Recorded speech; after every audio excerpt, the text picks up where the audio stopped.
blood, blades, bikinis, and B-movie brilliance. This is the world of Onechanbara, one of gaming's most criminally underrated franchises. Yes, this is the one with the girl dressed in a bikini and cowboy hat who carves her way through hordes of zombies like it's Thanksgiving dinner. And no, you didn't just dream this up after licking toads. Onechanbara is 100% real. It's been around for over 2 decades, and it absolutely rips.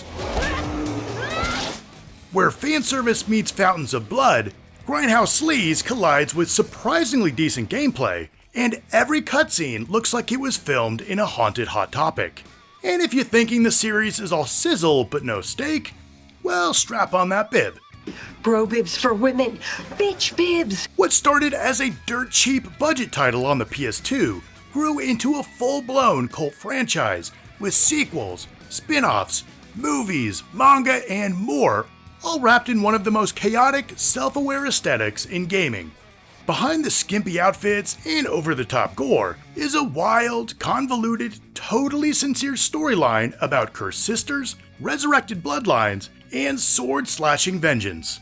And yeah, it's not the first time I'm covering Onechanbara. I just like it is all. I put links to all my previous videos in the description below.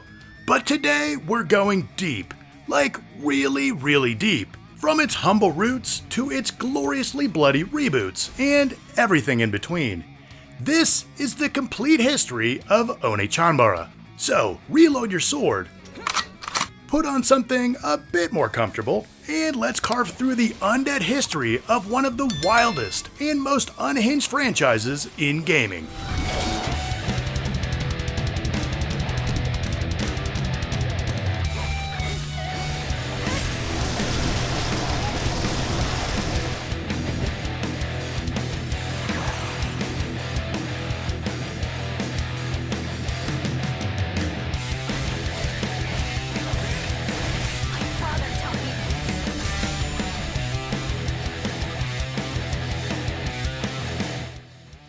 Before we talk about zombie-slaying cowgirls and bloody carnage, we need to take a quick trip back to the early 2000s, an era of flip phones, frosted tips, and cheap game chaos. This was when Japanese publisher D3 launched the Simple series, a line of cheap PS2 games that sold at just 2,000 yen, or about $20 US. These were budget titles by design, small teams, tight schedules, simple ideas, and shoestring productions. They weren't trying to win Game of the Year, they were simply trying to catch your eye in a sea of shelf fillers. But within that goal, developers had the freedom to experiment, get weird, try new things, and every once in a while, one would hit. Titles like Earth Defense Force started here, and buried within the more than 100 volumes, somewhere between The Office Lady and The Zombie vs. Ambulance, was a little game called the Onechanbara. The title was a play on the Japanese words Onechan, meaning big sister or young woman, and Chanbara, which means sword fighting. And that's pretty much the game. You play as a bikini-clad woman slicing through zombies, and that's pretty much it. Gamers dug it.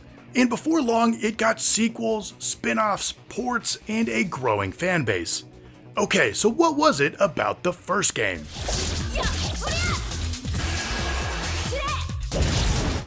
The Onechanbara, which was the Simple Series Volume 61.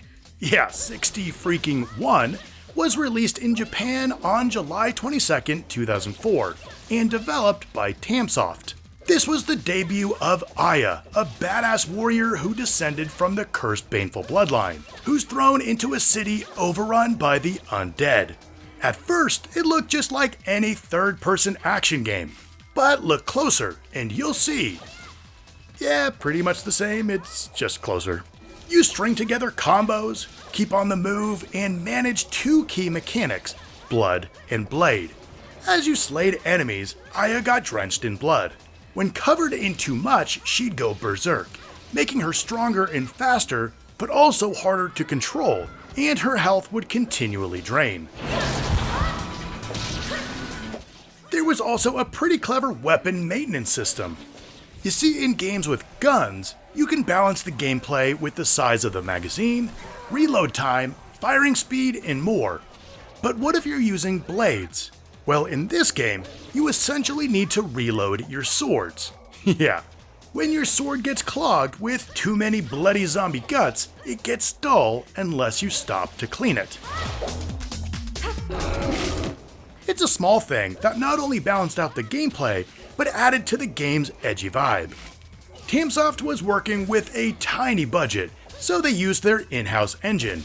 And while this cut down on the expense, it led to bland level design, copy and pasted enemies, and a color palette that was 50 shades of brown. But the combat? Surprisingly solid. The controls were tight, the animations, while stiff, got the job done, and it's always satisfying turning zombies into bloody chunks. I like it a lot. The story was mostly surface level, but there were hints of something deeper. This was the moment the franchise took its first breath. Ragged, raw, and soaked in blood. Not perfect, not polished, but unforgettable. Following the unexpected cult success of the first game, Teamsoft went back just a year later with a sequel.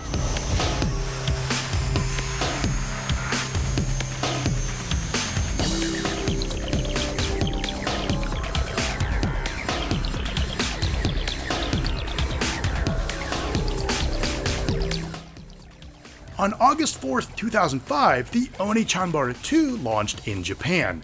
This was the Simple Series Volume 90 to be exact.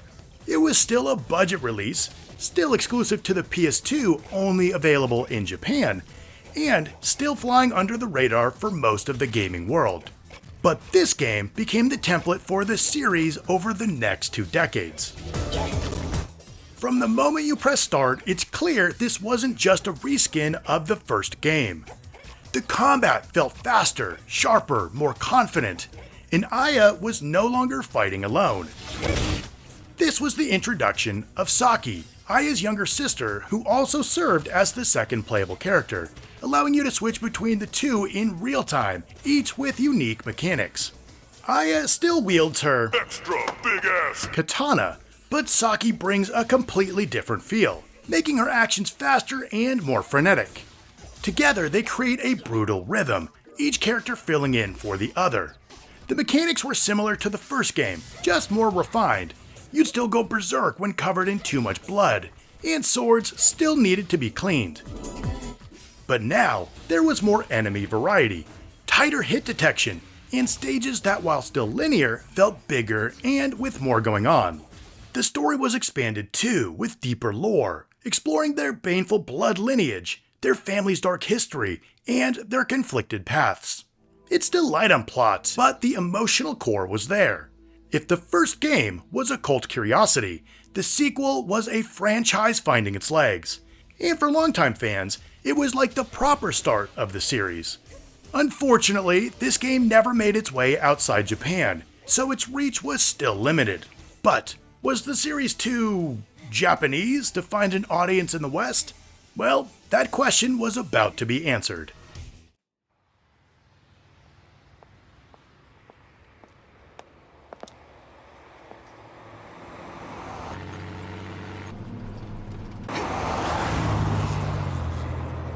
"2006 was a big year for Onechanbara, making its HD debut as an exclusive on the shiny new Xbox 360, which was a really strange choice for a Japanese-developed, female-led, fanservice-heavy action game.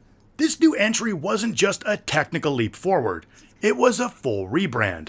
No longer tied to the Simple series, the game was called Onechanbara Vortex. 3 years later, the game made its way to North America and Europe, bringing with it a new name, new box art, and a new attitude, finally giving gamers outside of Japan that sweet bikini-clad zombie-slaying goodness. D3's localization team knew exactly what they were selling, and they put it front and center. The original title, Vortex, was replaced by Bikini Samurai Squad, and the marketing played up the fan service, the fountains of blood, and the insane campiness.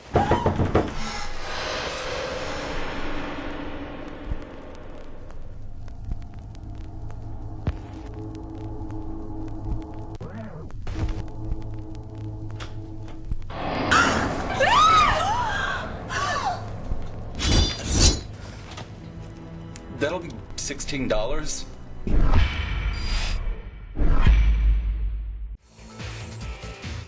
The jump to the Xbox 360 brought better visuals, a faster combat engine, and an additional playable character.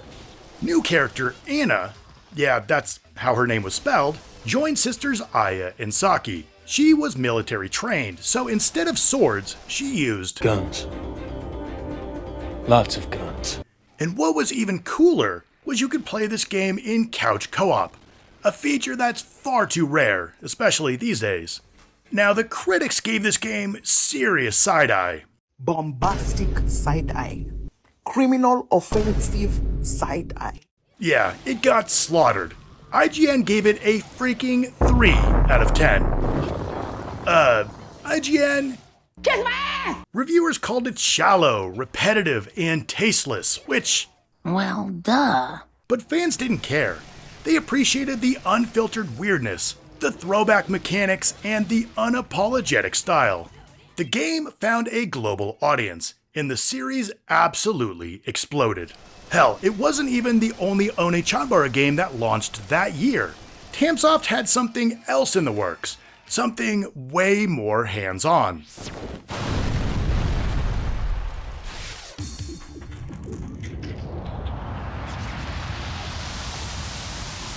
While the Xbox 360 got Bikini Samurai Squad, the Wii got an entirely different motion-controlled spin-off called Bikini Zombie Slayers. These games were developed alongside each other, releasing only a few days apart, sharing characters, lore, and tone, but offering two completely different ways to play. Both feature Aya and Saki, but Bikini Zombie Slayers also included new unlockable characters, Misery rocking a whip sword, and Rico who wields guns similar to Anna. Both games were set in the same blood-drenched world, one focused on precision controls, while the other threw you into the fray with motion controls and a more arcade feel. Now, this was the heights of the waggle, where motion controls were king. Up in the air, and we're like, oh, jeez. So you'd swing the Wiimote to slash, dodge, and physically shake off the blood to clean your weapon. And while I'm generally not the biggest fan of motion controls, this was actually awesome here. The blood meter and berserk mechanics returned, of course, an Onechanbara staple by this point, but the chaos was amped up when you had to physically swing to survive. The visuals were a big step down, however, no surprise there. The environments were flatter, the character models simpler, and the cutscenes felt like an afterthought.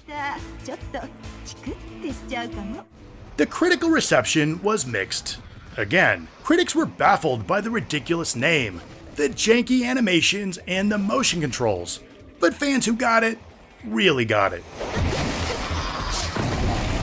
This was one of the Wii's grimiest pleasures, one of only a handful of M-rated games on the family-friendly console, and that's exactly why it ruled.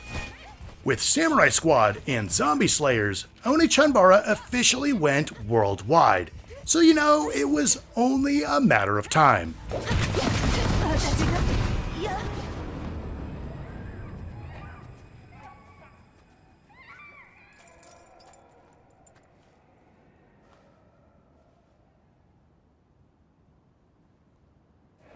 A bikini-wearing cowgirl slicing through zombies with the katana?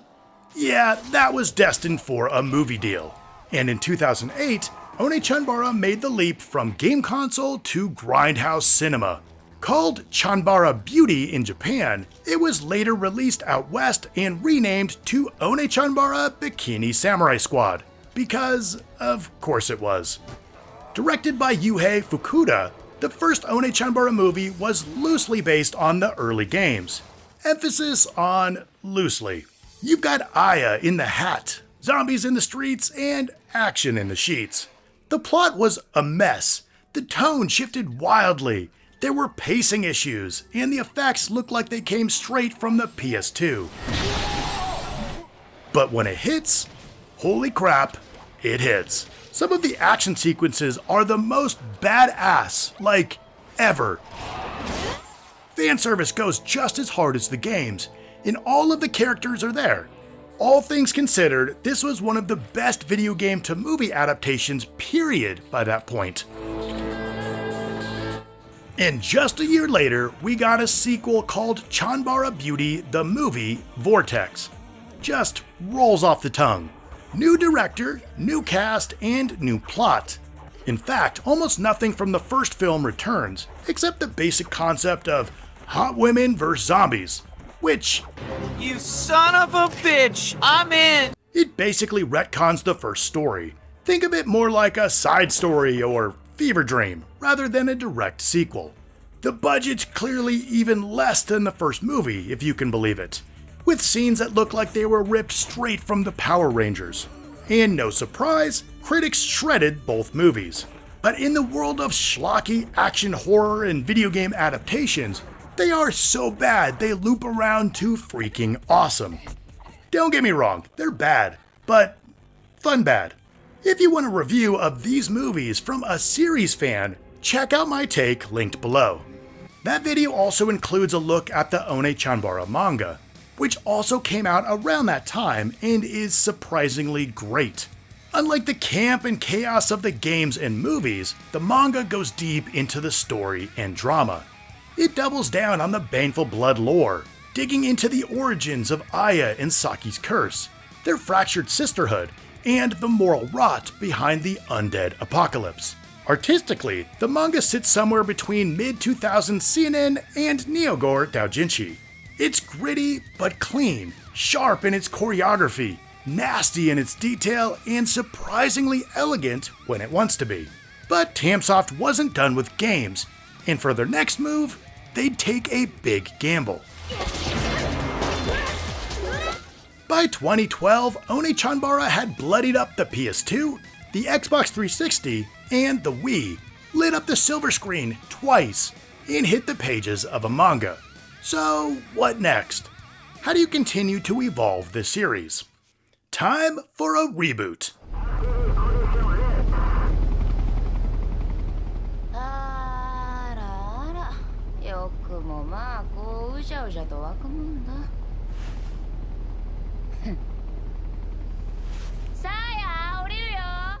Onechanbara Z Kagura is a full-scale reimagining of the franchise.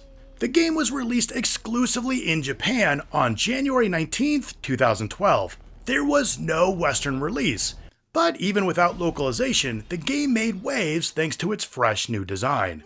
This series staples Aya and Saki were replaced with new sisters, Kagura and Saya, half vampiric and half baneful warriors of the vampiric clan. Combat got a full overhaul too.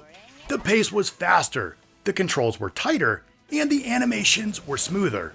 Kagura plays like a ninja, quick dashes, dual blade combos, perfect for crowd control.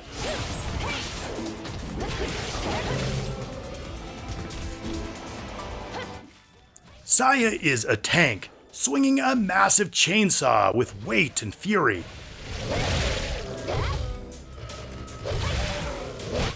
Hell yeah! Instead of the classic Berserk mode, Z Kagura introduces Bloodlust mode, triggered by building up your combo meter. It was flashier, riskier, and looked badass. To be honest, the combat, while always okay, never felt amazing. But this entry edged the feeling much closer to character action games. Think 1 part Devil May Cry and 1 part No More Heroes. It was darker, sexier, and leaned harder into its vampire lore and urban fantasy roots. With no Western release, Z Kagura became an instant import darling. The kind of game you'd hear about in hushed tones on message boards and late-night YouTube retrospectives. Despite the language barrier, fans praised the combat polish, the bold new tone, and the standout character designs. It was confident, experimental, and most of all, fun as hell. And while rebooting any popular property can be a gamble, it definitely paid off. 2 years later, the rebooted cast returned alongside the original crew in my favorite entry of the entire franchise, with Onechanbara Z2 Chaos.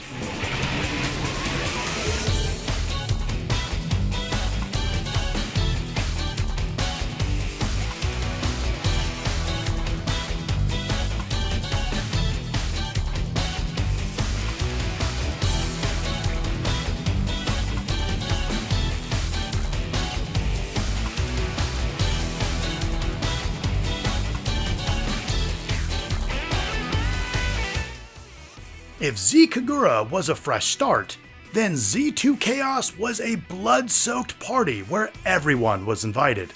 It took everything the reboot did and cranked it to 11. Why don't you just make 10 louder and make 10 be the top number and make that a little louder? These go to 11. Onechanbara Z2 Chaos launched in October 2014 in Japan for the PS4, with a fully localized Western release following in July 2015. The game not only included Kagura and Saya from Z Kagura, but brought back Aya and Saki too.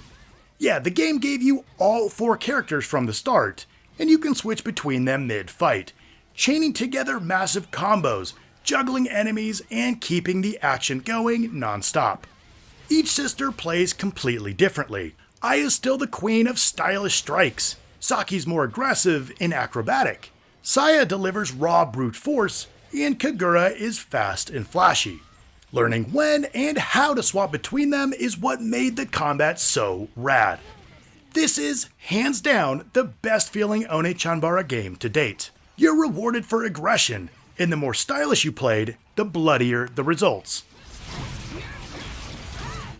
Okay, let's be honest, Z2 Chaos is unapologetically thirsty. Every character can be customized head to toe with a bunch of different outfits and accessories. With the ability to customize their size and placement, it's so cool. The plot, let's call it optional. There's something about evil bloodlines, ancient rituals, demons, betrayal, and, shocker, the end of the world. But the real draw is the interactions between the characters. Kagura and Aya clash immediately. Both are strong-willed, deadly, and used to being the boss. Saya and Saki act as their emotional counterweights. It's chaotic and messy, but genuinely entertaining. Critics were mixed, which was a huge step up from the piles of shit they usually shoveled on the series. And while some wrote it off as style over substance, most applauded the gameplay overhaul, saying it was more than meets the eye, and those critics were absolutely right. It was the most polished game in the series, the biggest cast, the flashiest combat, and this was the disc. It was a victory lap, a celebration of everything Onechanbara had built over a decade of blood-soaked mayhem. Onechanbara Z2 Chaos was pure excess in the best way. It was wild, dumb, yet somehow smart, sexy, sharp, and most of all, a freaking blast. And it finally looked like the series was making a play to compete with the big action games of the time. With renewed confidence, Tamsoft set out to expand the Onechanbara universe.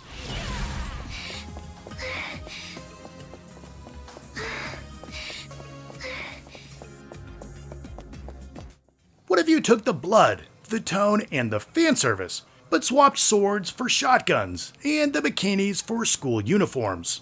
You'd get Schoolgirl Zombie Hunter, a spiritual spin-off set in the same universe as Onechanbara. It was released in Japan in 2014 as SGZH Schoolgirl Zombie Hunter, the most redundant title ever, and somehow, against all odds, got a full English localization in 2017 on the PS4. Other than the PS3 quality visuals, it feels like something that came straight out of the PS2 era. A mysterious zombie outbreak hits Kirisaku High School, and 5 schoolgirls are trapped inside. The military was silent, the phones were down, and the only way out was to blow a hole through every undead thing in sight. You play as 5 different girls, a pop idol, and an athlete, and a basket case, a princess, and a criminal. Does that answer your question? Each has their own personality, their own preferred weapons, and yes, their own underwear customization menu. Unlike the sword-slinging of Onechanbara, Schoolgirl Zombie Hunter is a third-person shooter.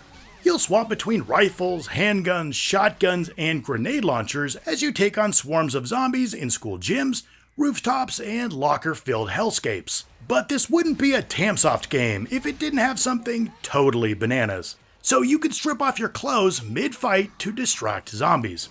No, really, it's a real mechanic. It's ridiculous, it's exploitative, and it's exactly the type of unfiltered weirdness fans have come to expect from the people behind Onechanbara. And while it's incredibly stupid, it's also weirdly sincere about how it presents each girl's story, especially in the optional cutscenes where trauma, jealousy, and survival instincts all collide. Though reception was polarized. It never reached the popularity of the mainline Onechanbara games, but for a game that has clothing destruction and stripping mechanics, it found its niche. Schoolgirl Zombie Hunter is junk food gaming. It's greasy, loud, kinda messy, and for the right type of gamer, absolutely satisfying.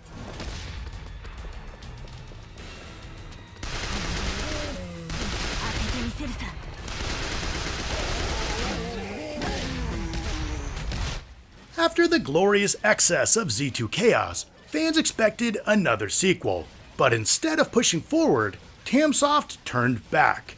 Way back. Back to the future. Well, actually, back to the series' roots. And they didn't just polish it up, they rebuilt it from scratch.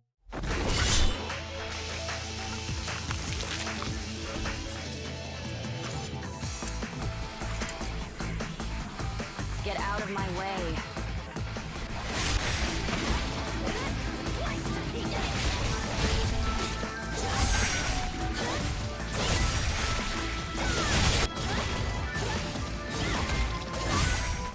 Onechanbara Origin is a full remake of the first two PS2 games from the Simple series, the Onechanbara and the Onechanbara 2, retold as a single, stylish, reimagined experience. Originally released in Japan in December 2019, with a worldwide release in October 2020. This was Tamsoft's attempt to go full mainstream. From the jump, it's clear this isn't just a graphical facelift. Gone is the grindhouse grit. In its place, a sharp, cel-shaded anime aesthetic that feels more like a late-night action OVA than a B-movie splatterfest. Aya and Saki are back at center stage, with new voice actors, new models, and more developed personalities. Kagura and Saya from Z Kagura and Z2 Chaos are nowhere to be found, which makes sense canonically since they haven't met yet.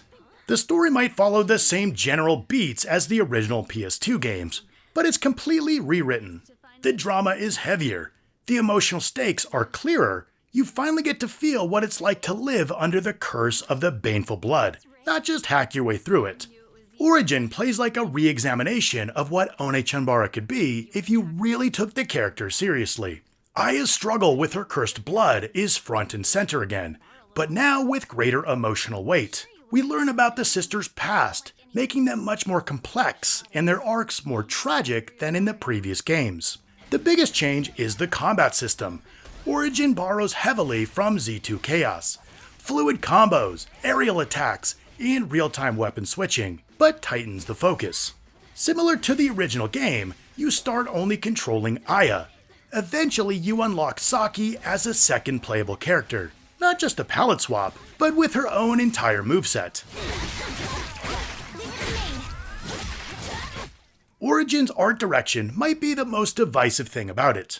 I'm among the fans who missed the more realistic grit of earlier entries. The cel-shaded look not only made the game feel more premium, but gave it a distinct identity that helped it stand apart from other hack-and-slash titles. The gore was still there, in massive quantities, but it was stylized now, more Kill la Kill than Evil Dead.